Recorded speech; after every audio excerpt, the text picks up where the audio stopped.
Hello, me, but wearing a penguin blanket. What are we going to talk about in this video? 日本語の流行語を解説するよ。Uniお願いします。Alright, there you have it. Uniお願いします. One second. Uniお願いします is today's Japanese slang phrase.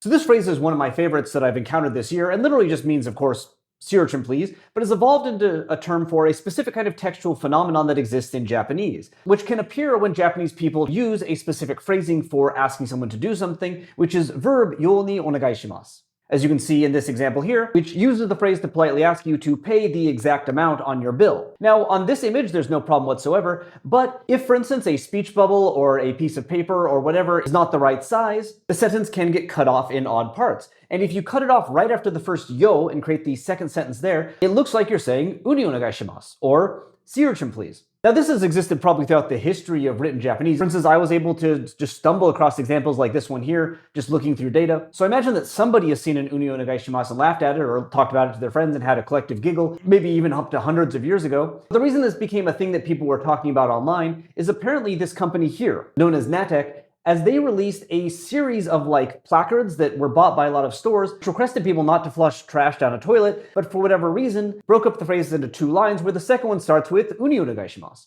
I can't find when Natech made this exact plate, but Nicopedia says that this kind of thing took off on Instagram around 2010, and unfortunately Instagram does not have a functional search function, much less a functional date function, but I was able to find someone on 2011 on Twitter using this phrase and pasting a link to Instagram, which unfortunately was broken, which makes me think that they're probably right. Initially then, uni onegai shimasu wasn't that interesting. It's just what it says. It is sea urchin please when it doesn't actually mean sea urchin please.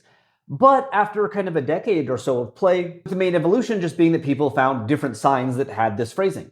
But in August of 2023, somebody posted this viral tweet, which not only noted an instance of uni onegai shimasu, but actually broke down both halves, noting that actually when you do this, the first half of the sentence also kind of means something, taking the initial full sentence, which means please sit on the toilet and do your business, framing the first half of the sentence, which if you ignore the bottom is I will sit on the toilet and do it, as a statement of intent, and then the second half as a request for sea urchin. As you can see, this post went very, very viral, which spawned not only people kind of making up their own uni onegai shimasu sentences. This one here got 98,000 likes, references the Suji o Toshimashou quote that I talked about in this video, I guess showing how popular that was. But more creatively, people have started to label both halves of the sentences they create to note the kind of inherent meaning of them. This person here, for instance, appropriately talks about a song named Uni and splits the request of I hope that you will all listen to it a lot into you will all listen to it a lot, parenthesis, confidence, sea urchin please, in order of food. Likewise, Yahoo Weather, or an account pretending to be them, changes I hope that it will be sunny tomorrow to it will be sunny tomorrow, authoritative statement, sea urchin please, again, in order of food.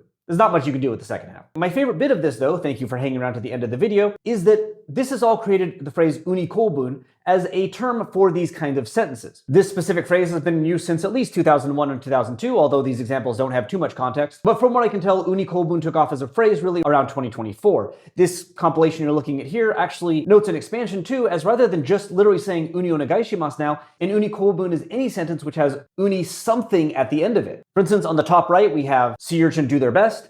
On the bottom right, we have please do uni. On the top left, we have sea urchin run. And on the bottom left, we have the sea urchin students said. Indeed, as this has developed, people have decided that uni koubun don't even need uni in them anymore at all. It's just a phrase used to refer to any kind of phenomenon where a sentence in Japanese gets cut in half in a way that makes one or two very interesting standalone sentences.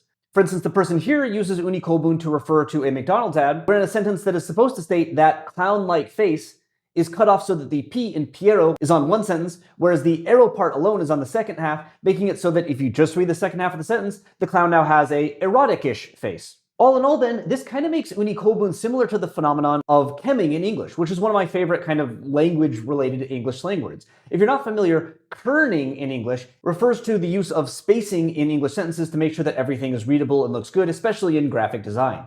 Kemming, on the other hand, is bad kerning, based on the joke that if you put an R and an N together, in other words, if you have bad kerning for the word kerning, it may look like kemming. You can see an example here used to criticize the logo for the Department of War, as that's what they're calling it now, I guess. Now, while Japanese, of course, can have kemming, my favorite or least favorite example is in the logo for the last Magic the Gathering Kamigawa set, wherein there's just this gap here for some reason. Spacing is usually kind of less of an issue, so uni koubun are, I imagine, much more common.